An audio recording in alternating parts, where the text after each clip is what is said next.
Queridos irmãos e amigos, desejo que a paz do Senhor Jesus esteja sobre cada vida e em cada coração.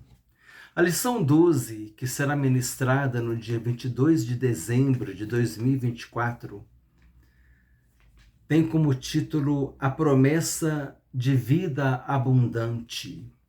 Nós estamos estudando a revista dos adultos, As Promessas de Deus. O texto áureo diz assim: Eu sou a porta. Se alguém entrar por mim, salvar-se-á, e entrará e sairá, e achará pastagens.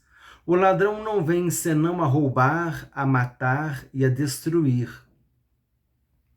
Eu vim para que tenham vida e a tenham com abundância. João capítulo 10, versículos 9 e 10. Verdade prática. O Senhor Jesus tem uma promessa de vida abundante para quem se relaciona com Ele de maneira plena. Leitura diária, na segunda. O Senhor Jesus é a fonte da vida abundante. Na terça, em Jesus tudo se faz novo em nossa vida. Na quarta, a vida abundante em Cristo abrange nossa família. Na quinta, alegria como característica da vida abundante. Na sexta, a gratidão como característica da vida abundante. E a leitura do sábado, vida no espírito e vida de oração como aspectos da vida abundante. As referências estão na revista e todo esse assunto aqui da leitura diária vai ser abordado no decorrer da lição. Leitura bíblica em classe, João capítulo 10, versículos 7 a 18. O texto bíblico diz assim: Tornou, pois, Jesus a dizer-lhes: Em verdade vos digo que eu sou a porta das ovelhas. Todos quantos vieram antes de mim são ladrões e salteadores, mas as ovelhas não os ouviram. Eu sou a porta.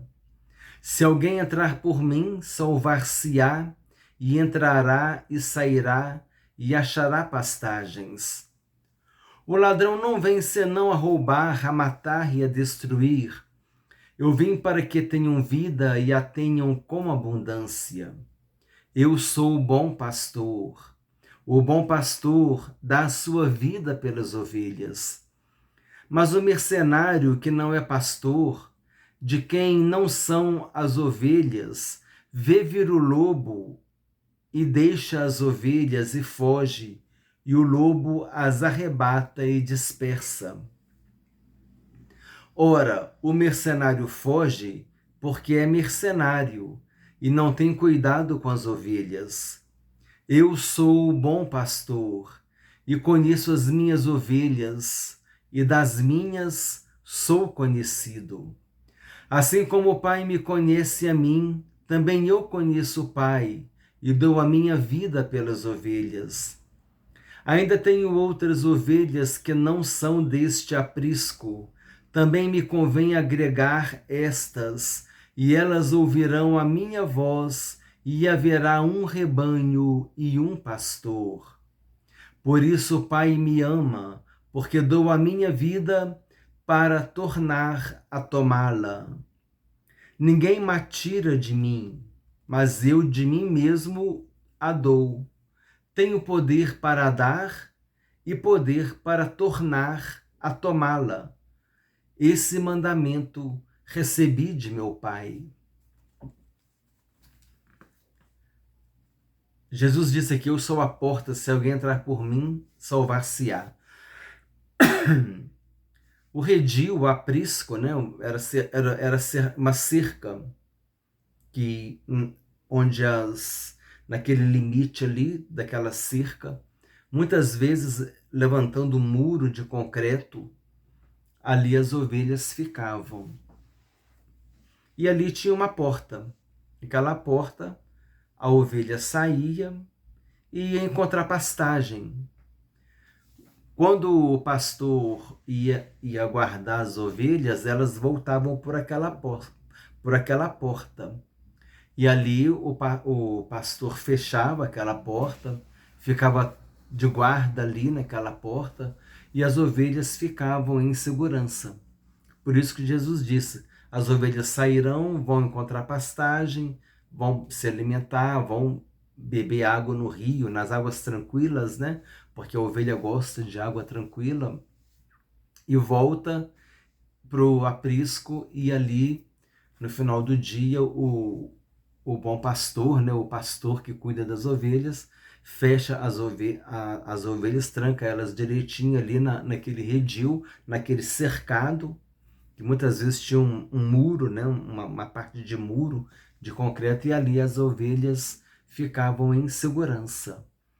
Então, Jesus ele se colocou como sendo aquela porta para que as pessoas pudessem entender o que ele estava falando. Nós sabemos que Jesus, ele viveu naquela época, Israel era um país, né, uma nação muito rural. Aquela época era muito rural, era muito animal, era muito boi, ovelha, rebanho, pastos, sementes, plantação. Então era um país assim agropastoril, né? Naquela época eles viviam para plantar, para comer e criar animal, para sobrevivência, para ter aquela economia, né, movida nas plantações. Então Jesus ele falava as coisas de acordo com o dia a dia, para que as pessoas pudessem entender. E aqui ele estava falando a respeito daquela porta. E ali ele disse: se alguém entrar por mim, será salvo. Quando aquela ovelha entrava no redil, entrava naquele cercado, ela ficava protegida, ela estava salva. E ali Jesus fazia com que as pessoas entendessem que ele era a porta da salvação. E depois Jesus disse: o ladrão não vem senão a roubar, matar e destruir.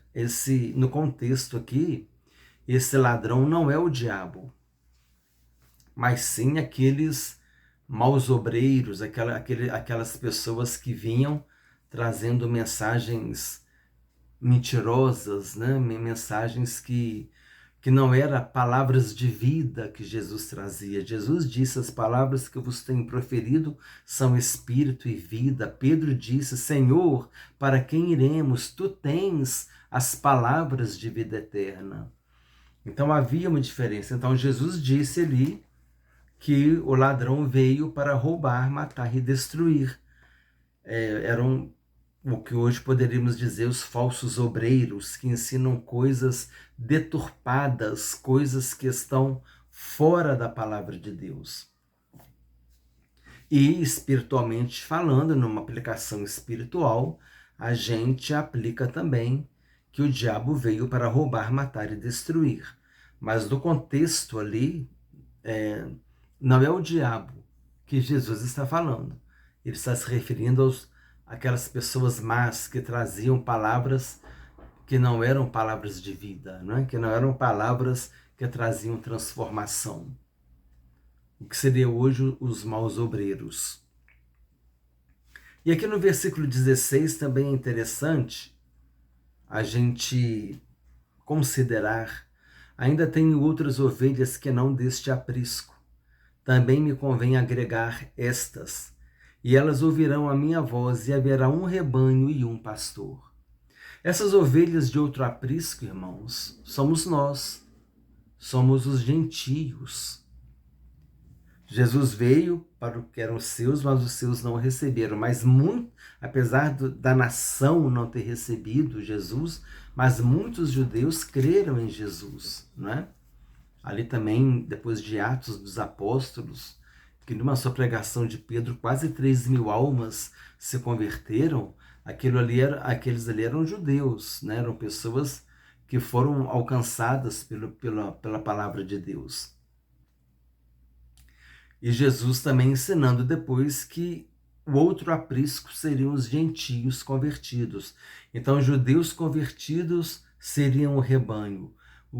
As ovelhas de outro aprisco seria outro rebanho. e Jesus uniria todos os rebanhos, os dois rebanhos, dos lavados e remidos pelo seu sangue, e ali haveria um só rebanho e um só pastor. Então, para entendimento da palavra de Deus, essas ovelhas de outro aprisco são os gentios. Amém?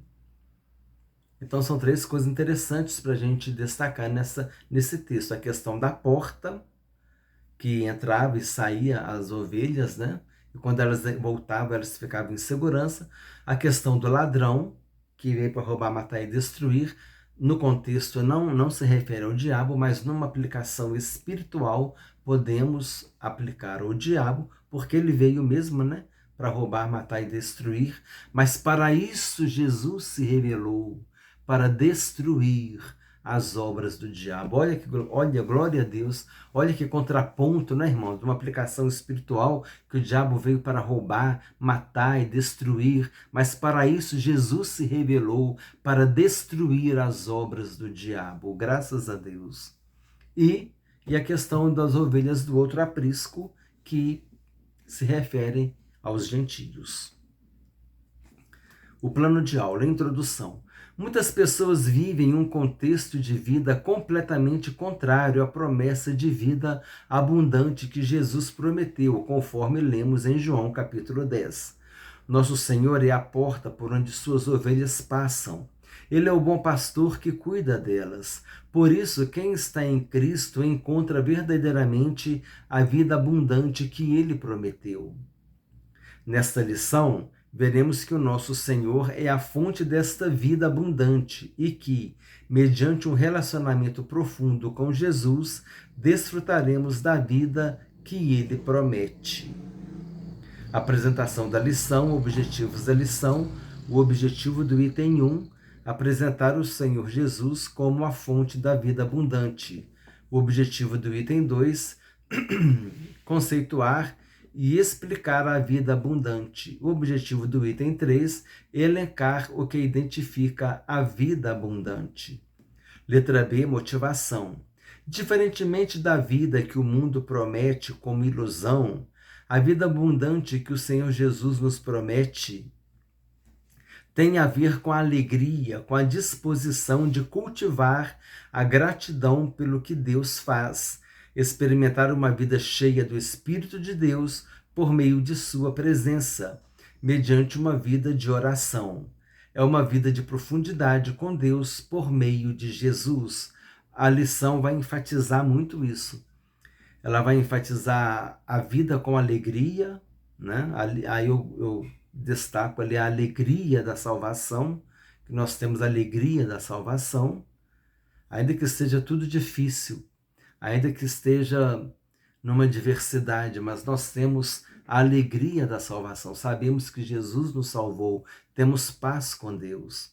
Então é a alegria, a questão da gratidão, a gente cultivar essa gratidão, aquele hino que diz, né? Mais grato a ti, mais grato a ti. É importante a gente pedir a Deus ter esse coração agradecido.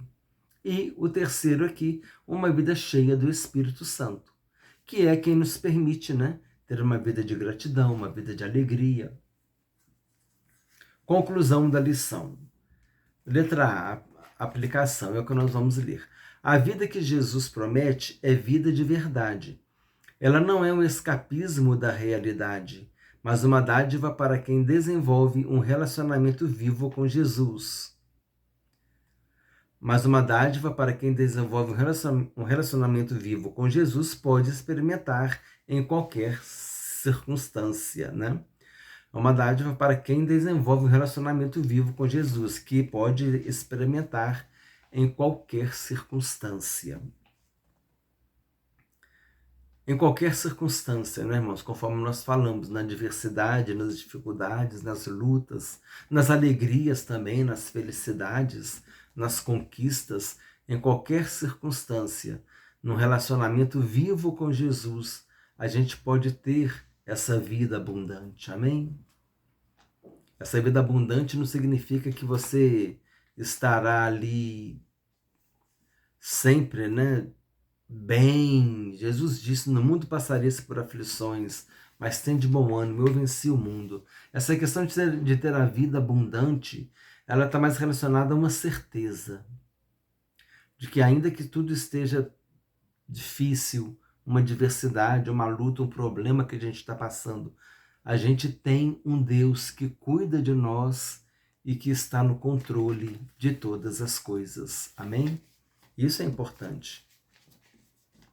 E isso nos permite ter vida abundante, porque a gente busca um descanso no Senhor. Agora, a leitura na revista dos alunos, o comentário, né? Palavras-chave: vida abundante. Introdução. Nesta lição, estudaremos a promessa da vida abundante prometida pelo Senhor Jesus, conforme João capítulo 10. A vida com Cristo se contrasta diretamente com a vida sem Ele. Quando estamos em Cristo, tudo que ansiamos e desejamos tem outros fundamentos. A vida abundante em Cristo preenche lacunas que, até então, nem imaginávamos que poderiam ser preenchidas. Por isso, a vida abundante é uma promessa que começa e termina em Jesus, pois só mediante um relacionamento pessoal com Ele é possível desfrutar dessa vida. Item 1. Jesus, a fonte de vida abundante. 1.1. A fonte de verdadeira vida. O Evangelho de João, no capítulo 10, apresenta o Senhor Jesus como o bom pastor. Esse pastor se relaciona com as suas ovelhas, as protege, se dirigindo à frente delas no caminho para livrar, se dirigindo à frente delas no caminho para livrá-las do perigo. Além dessa imagem de pastor, João 10 também apresenta Jesus como a porta das ovelhas. Essa porta simboliza o caminho de salvação espiritual em que um relacionamento pessoal e eterno com Deus se torna possível e tudo que a ovelha necessita será encontrado em Deus. Por isso, o nosso Senhor Jesus aparece nesse texto como a fonte da verdadeira vida. Quando o encontramos, podemos viver de verdade, fazendo o bem para a glória de Deus. Número 2. A fonte de vida abundante. Nos versículos 8 a 10 de João 10, nosso Senhor faz um contraste entre ele, que é a porta, e os outros que vieram antes dele, identificados como ladrões e salteadores, que apenas trazem roubo, morte e destruição. Nosso Senhor, pelo contrário, veio trazer vida no lugar da morte e vida com abundância. Aqui podemos fazer o contraste entre o agir de Deus e a ação de Satanás e seus demônios. O diabo, nosso adversário, busca destruir a nossa vida, o plano de Deus para nós. Deus, por intermédio de seu Filho, nos devolveu a vida, nos amou, salvou, perdoou, apagou os nossos pecados e nos deu a dignidade de salvos em Cristo. Isso é a verdadeira vida que só Deus, mediante sua graça, por meio de Cristo, pode nos dar. Por meio de Jesus, nós temos paz com Deus, porque aquilo que nos coloca em conflito com Deus, em Jesus é removido, que são os nossos pecados.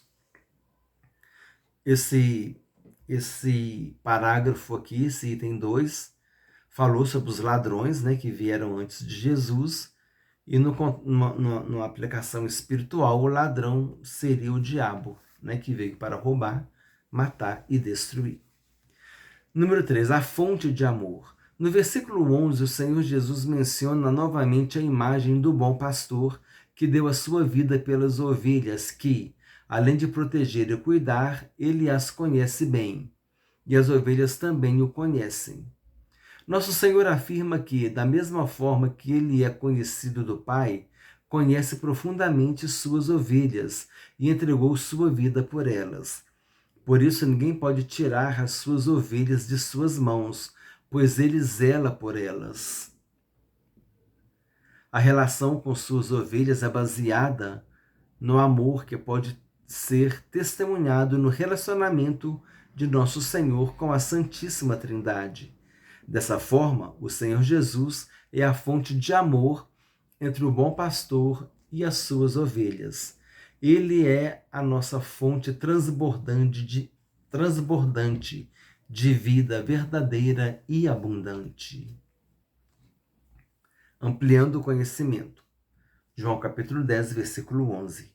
Eu sou o bom pastor. Esta metáfora, essa é uma figura de linguagem, uma comparação, não é? Esta metáfora, isto é, uma imagem simbólica, ilustra o cuidado carinhoso e devoto para com seus seguidores. Ele está constantemente olhando para eles com o intuito de orientá-los e mantê-los longe do mal. A característica distinta que Cristo tem como supremo pastor é sua disposição de morrer por suas ovelhas. Sua morte na cruz resgata e salva espiritualmente aqueles que optam por segui-lo. Os verdadeiros líderes espirituais se importam com suas ovelhas, isto é, as pessoas que eles conduzem ou influenciam. Inclusive, Pedro diz, que os pastores, não me lembro bem se é Pedro ou Tiago, diz que os pastores prestarão conta das almas que eles conduzem. Então, precisamos ter essa responsabilidade de conduzir corretamente dentro da sã doutrina da palavra de Deus as pessoas que espiritualmente falando estão sob a direção, dos pastores, dos líderes. Os verdadeiros líderes espirituais se importam com suas ovelhas, isto é, as pessoas que eles conduzem ou influenciam, principalmente aplicando a sã doutrina da palavra de Deus, a doutrina dos apóstolos, corretamente no ensino da igreja.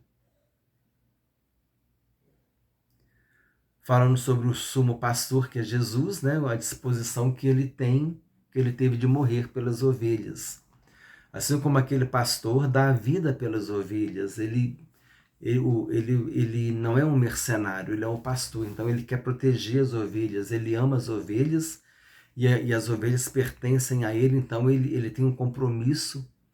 Agora, o mercenário não tem compromisso, o mercenário ele não se importa com as ovelhas. A partir do momento que não há um retorno, ele abandona as ovelhas e o lobo vem e as arrebata, conforme disse Jesus.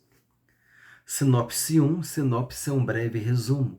Jesus é a fonte da verdadeira vida, da vida abundante e de amor. Item 2, a vida abundante, o conceito de vida abundante. Mediante o relacionamento que estabelecemos com Deus por meio de Jesus, o nosso pastor, podemos comentar a respeito do que significa a vida abundante, mencionada pelo nosso Senhor em João 10:10. Sabendo que o ser humano tem necessidades físicas, emocionais e espirituais, podemos afirmar que a vida abundante prometida pelo nosso Senhor preenche também as esferas do corpo, da alma e do espírito. Trata-se de uma nova vida integral em Cristo, em que tudo se faz novo e se torna em autêntica novidade de vida. 2 Coríntios 5,17. E assim, se alguém está em Cristo, nova criatura é.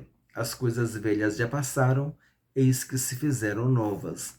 É um dos versículos que a gente baseia a doutrina da regeneração, ou a doutrina do novo nascimento.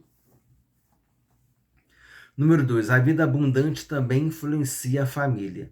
No episódio bíblico, na ocasião da libertação de Paulo e Silas da prisão, o carcereiro apavorado perguntou a Paulo o que podia fazer para ser salvo, de modo que o apóstolo Paulo respondeu: crê no Senhor Jesus Cristo e serás salvo tu e tua casa. Atos 16:31.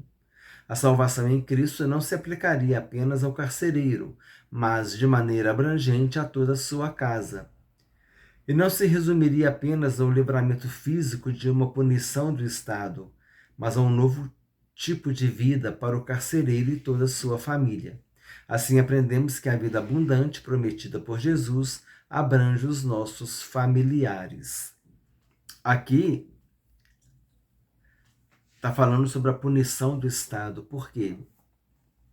Porque na época do Império Romano, aqueles guardas que tomavam conta dos prisioneiros, se o prisioneiro fugisse, ele pagaria com a própria vida. Por isso que o carcereiro ele ia se matar.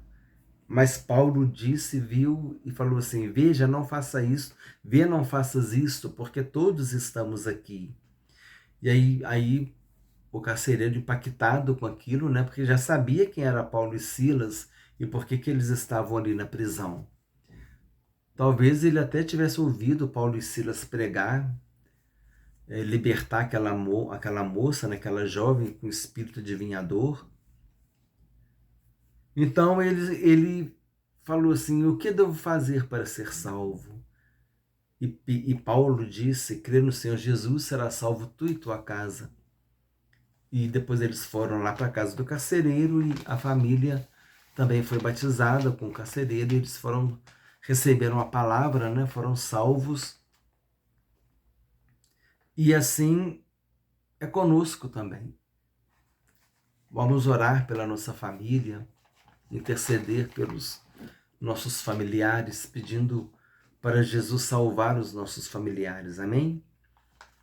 Assim aprendemos que a vida abundante prometida por Jesus abrange nossos familiares. Vamos clamar, vamos nos colocar na brecha, né? Entre Deus e os nossos familiares. Vamos interceder, pedindo a Deus o livramento, pedindo a Deus a misericórdia, pedindo a Deus que faça a obra de salvação. Número 3. Diversas bênçãos provenientes da vida abundante. Quando passamos a ter um relacionamento pleno com Cristo e, por isso, desenvolvemos uma vida abundante, passamos a desfrutar de copiosas bênçãos, dentre as quais podemos destacar a paz em Deus e a tranquilidade nas decisões, pois trata-se de uma realidade prometida pelas Escrituras para quem tem uma vida abundante. Viu? Baseado nas Escrituras, uma vida baseada na doutrina bíblica, fiel ao Novo Testamento, ao ensino dos apóstolos. A prática do amor, né? A vida em unidade. Já expliquei para os irmãos que unidade é mais profundo do que união. União você faz com qualquer pessoa, você se une a qualquer pessoa para poder atingir um objetivo. Por exemplo, o carro parou lá na estrada. Aí, às vezes, tem 3, 4 transeuntes, né? 3, 4 pessoas andando ali, passando ali. Aí eles se unem para ajudar aquele motorista, empurra aquele carro até o cantinho da rua para tirar o carro de um local arriscado, né? Perigoso.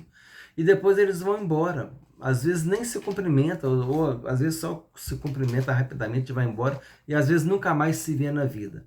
Mas eles tiveram a união. Qual foi a união? A união foi atingir um objetivo em comum, que era tirar aquele carro daquele lugar.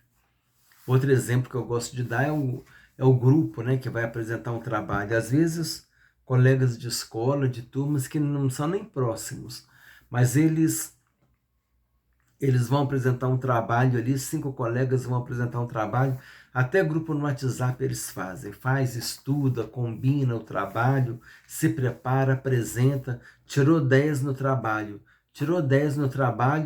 no mesmo dia o grupo do Zap acaba. Por quê? Porque ele foi só uma união, o objetivo era apresentar o trabalho, acabou o trabalho, então apresentou o trabalho, tirou a nota, então agora ele não tem mais razão para ter aquela união. O objetivo foi atingido, a união não tem mais razão. Agora a unidade não, a unidade é mais do que união. Tem objetivos e tudo, mas tem cumplicidade. As pessoas, elas ajudam uma a outra, elas vão suportando uma outra em amor, uma vai ajudando a outra, quando elas vão sofrendo na hora que tiver que sofrer juntas, elas vão se alegrar na hora que se alegrar, e existe um aprofundamento do sentimento, que na união não existe esse sentimento, mas na unidade existe. Por isso que Jesus falou que era para nós vivermos em unidade. E Jesus diz assim, para que eles vivam em unidade. Eu oro para que eles vivam em unidade, a fim de que o mundo reconheça que tu me enviaste. Olha só, para o mundo reconhecer que Deus enviou Jesus, quando o mundo olha para a unidade da igreja, a igreja vivendo em amor, aquela união, mas é mais do que união, é união, mas é uma união que tem cumplicidade, que as pessoas se ajudam, se amam, que uma é suporte da outra, é aquela unidade que é um sentimento, que é uma cumplicidade. Quando há aquela unidade mais profunda, aquela unidade serve de testemunho. As pessoas olham, olha, realmente aquela igreja unida, realmente Deus está presente ali. E ali eles creem que Jesus foi enviado por Deus por causa da unidade que eles veem na igreja. Por isso é importante viver em unidade. Devemos pedir a Deus que Ele nos capacite para vivermos em unidade. Então, a vida em unidade, o cultivo da esperança, a perseverança na paciência, tudo isso são bênçãos de uma vida abundante em Cristo Jesus, que contrasta com a vida vazia de sentido. Uma vida vazia de sentido, de outrora, de antes de ter o encontro com Jesus. Sinopse 2, a vida abundante prometida por Jesus preenche as esferas do corpo, da alma e do espírito do ser humano. Então aqui nós vemos que tudo isso, irmãos, uma vida abundante na prática de amor, unidade, cultivo da esperança, perseverança na paciência, essas bênçãos todas são fruto do Espírito Santo, é o Espírito Santo agindo em nossas vidas, amém? Por meio do Espírito Santo nós teremos uma vida de unidade na igreja. Auxílio devocional, felicidade plena. Viver de modo inteligente, saudável e para a glória de Deus é um aprendizado diário. Assim como Salomão, vivemos várias estações em nossa vida e não podemos desprezar nenhuma delas. Cada uma é única e somos responsáveis por torná-las especiais. Por isso, meu último conselho é para que você viva cada dia como se fosse o seu último. Não tenha medo de ser feliz, de sorrir, de viver. Temos um Deus que ama a vida, mas muitos crentes parecem ter medo da felicidade e acreditam que o crente autêntico tem que estar sempre sisudo, enfrentando uma dificuldade. Se tudo vai bem, acham logo que tem algo errado. Tenho consciência de que vivemos numa sociedade hedonista, onde as pessoas estão obcecadas pelo prazer. Todos querem ser felizes a qualquer custo, mas onde encontrar a tão sonhada e falada felicidade? Vamos encontrá-la em Jesus, amém? Somente em Jesus nós encontraremos essa felicidade. Numa vida de obediência a Ele, nos esforçando para fazer a vontade dEle. Número 3. O que identifica a vida abundante? 3.1. A alegria do Senhor. No Novo Testamento, o apóstolo Paulo escreveu aos Tessalonicenses exortando: regozijai-vos sempre. No Antigo Testamento, Neemias disse: a alegria do Senhor é a vossa força. Neemias capítulo 8, versículo 10. Logo, a alegria faz parte da identidade de quem se relaciona com Deus e vive uma vida abundante. É uma virtude citada pelo apóstolo Paulo em Gálatas, capítulo 5, versículo 22. Em Provérbios, o sábio diz que a alegria é um bom remédio. Provérbios 17, 22. Essa virtude mostra que estamos bem, em paz e cheios de vigor. Isso é vida abundante. Como considerei, a alegria da salvação, né? Principalmente, que muitas vezes, ainda que em adversidade, nós temos essa alegria da salvação em nós. E temos paz e perseverança e paciência, tudo que foi falado aqui. E buscamos em Deus isso. Porque, por que nós buscamos? Porque nós sabemos o caminho, né? A diferença é essa, é que a gente sabe o caminho. A gente sabe aonde ir. A gente deve ir aos pés do Senhor Jesus. Amém? Essa é a diferença entre aquele que serve a Deus e aquele que não serve.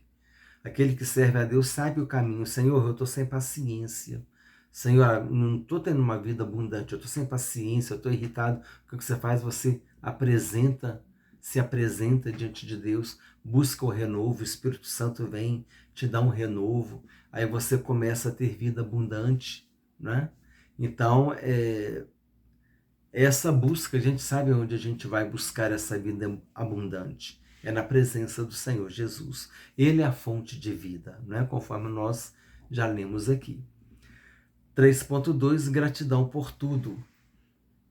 A gratidão é uma virtude cristã que revela humildade e, ao mesmo tempo, dependência total de Deus acerca de tudo o que acontece em nossas vidas.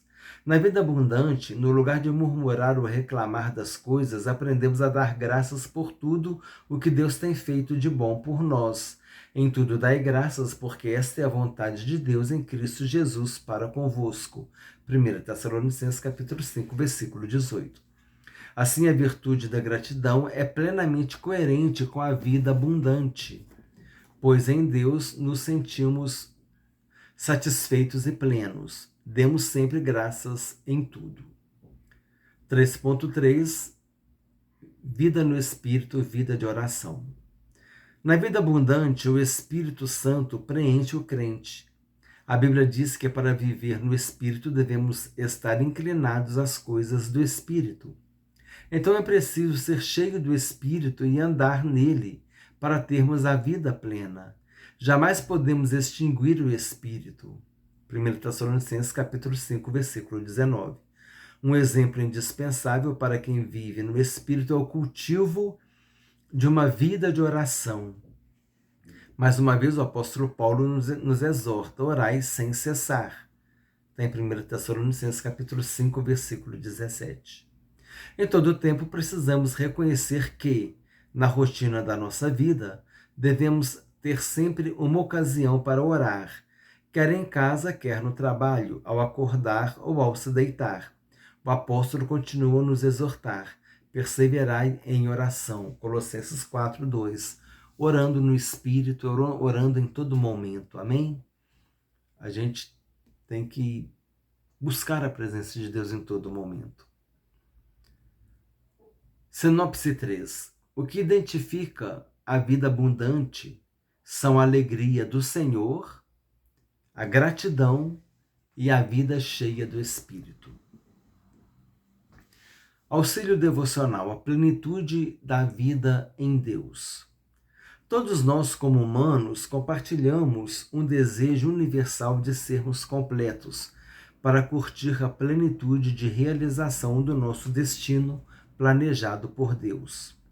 Você pode ser solteiro ou casado, jovem ou velho, pode ter sofrido abuso inimaginável ou vivido uma vida encantadora, pode ter um PhD ou ser abandonado ou ter abandonado o ensino médio. PhD é pós-doutorado, né? Pode ter um pós-doutorado ou ter abandonado o ensino médio. Não importa a sua bagagem ou conhecimento, sabemos pelo menos uma coisa sobre você. Cada momento do dia você está se movendo de ou em direção à pessoa que Deus planejou que se tornasse.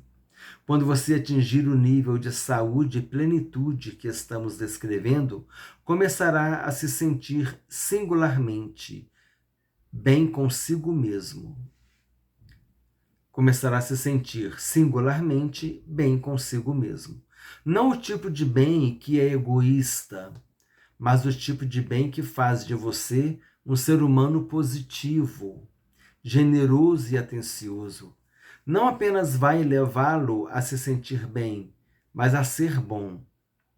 Você vai se pegar expressando todo tipo de amor e simpatia natural e fluente pelos outros. E será tão contagiante que sua comunidade inteira de amigos e familiares, até mesmo desconhecidos que encontrar, notará sua vida se movendo em direção a uma alegria pessoal e amor altruísta. Aqui nós nos deparamos novamente com essa palavra, amor altruísta, como altruísmo, que é diferente do egoísmo. Ego, do grego, é eu. Egoísmo é o eu sou o centro. O altruísmo vem da palavra alter, do latim, que significa outro. Então, vamos ler aqui uma pesquisinha que eu fiz sobre o altruísmo. Altruísmo, palavra criada pelo filósofo francês Auguste Comte, diz respeito, quando o ser humano se dedica ao outro. Altruísmo vem do latim alter, que significa o outro. Você está se preocupado com o outro. No egoísmo, você está preocupado com você, com o seu ego, com o seu eu. No altruísmo, você está preocupado com o alter, com o outro. Altruísmo é uma tendência de se preocupar com o bem-estar dos outros, sem esperar nada em troca.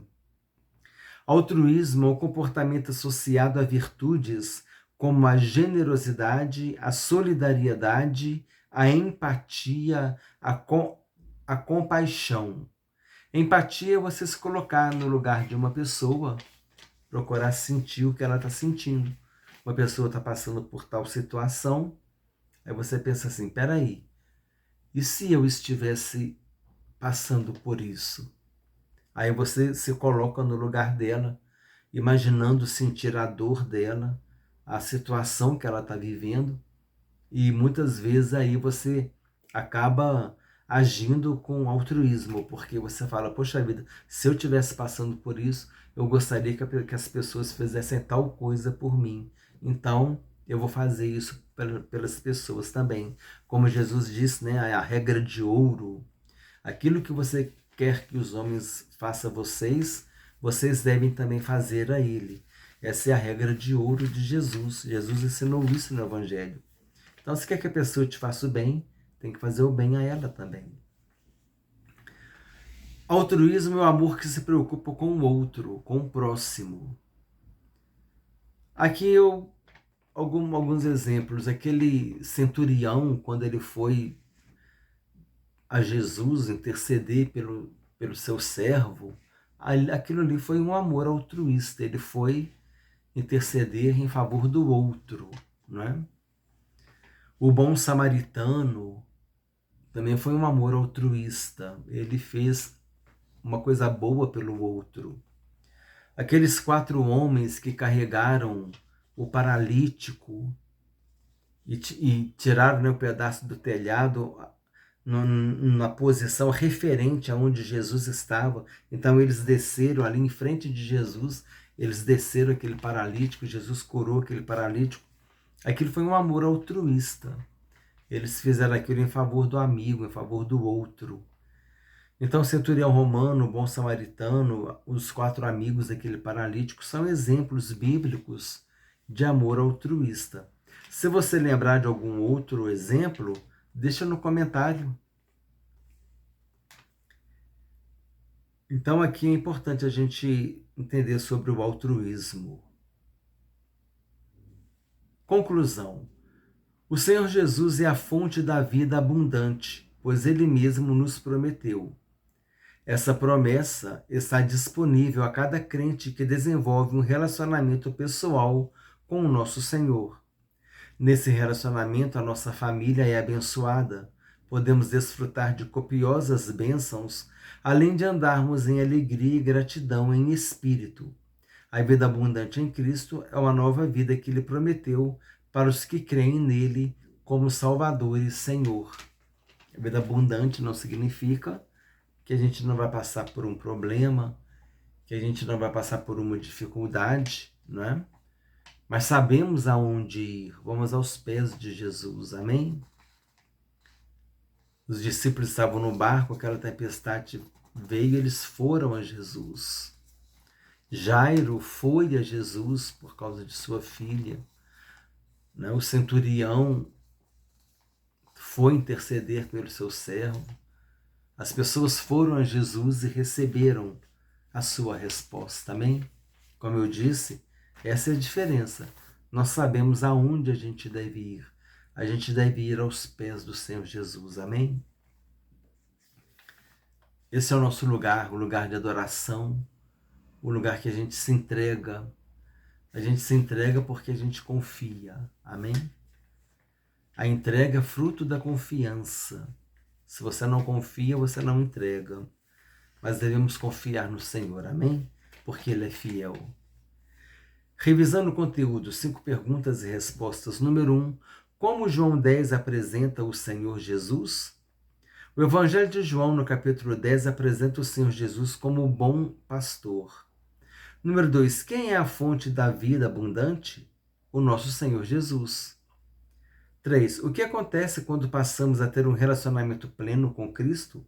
Quando passamos a ter um pleno relacionamento com Cristo, passamos a desfrutar de copiosas bênçãos, a paz de Deus e a tranquilidade nas decisões, a praticar o amor, a vida em unidade, o cultivo da esperança, a perseverança na paciência. Número 4. O que a virtude da alegria mostra? Essa virtude mostra que estamos bem, em paz e cheios de vigor. Número 5. De acordo com a lição, o que a virtude da gratidão revela? A gratidão é uma virtude cristã que revela humildade e, ao mesmo tempo, dependência total acerca de tudo o que acontece em nossas vidas. Assim, nós terminamos a lição 12 da revista. A lição 13, que vai ser ministrada no dia 29 de dezembro, tem como título As promessas de Deus são infalíveis. Assim, irmãos, nós terminamos a aula do próximo domingo. Compartilhe com irmãos e amigos e com todos aqueles que gostam de estudar a palavra de Deus. Compartilhe no seu grupo, lá no Zap, com pessoas, com seus contatos. Vamos semear a palavra de Deus. Desejo que Deus te abençoe ricamente, em nome do Senhor Jesus Cristo.